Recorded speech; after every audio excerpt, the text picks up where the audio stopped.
Ebola outbreak that has come in DRC is the type that has no vaccine, and you need 6 months to develop a vaccine. That report is also saying that in case of spread, 50% of those infected are not likely to make it. We cannot therefore endanger our country. And we are saying we have no problem assisting other countries, but we cannot assist them in what themselves they are evading. Ama siko namna hiyo? Si Amerika wanasema wanaogopa hiyo ugonjwa. Sasa kama hao wanaogopa, and we are also asking, a question has been asked to me this morning. If America,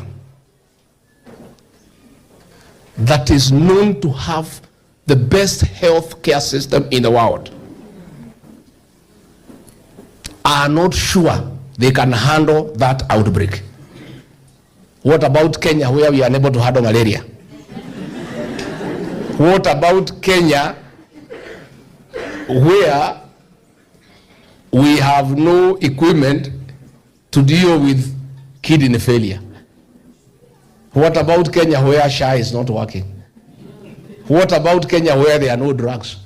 If America, the way it is established, they have the best working health system in the world, to an extent that medical equipment in America, even hospital beds and other equipment like MRI scanners, they only keep them 2 years.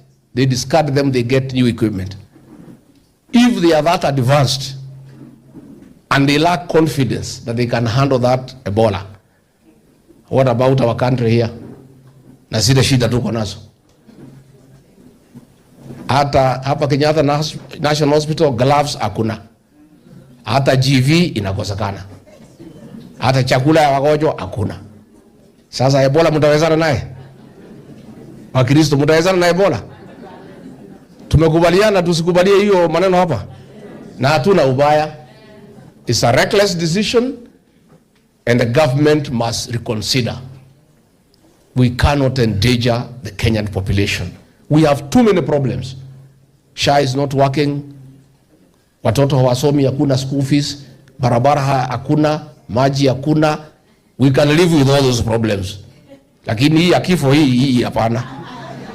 Hiyo hatuko tayari hiyo. Hiyo mtuzuie hiyo tafadhali. Mimi sitaki nipitishe hapo. Nimeshukuru sana mchungaji, asante sana.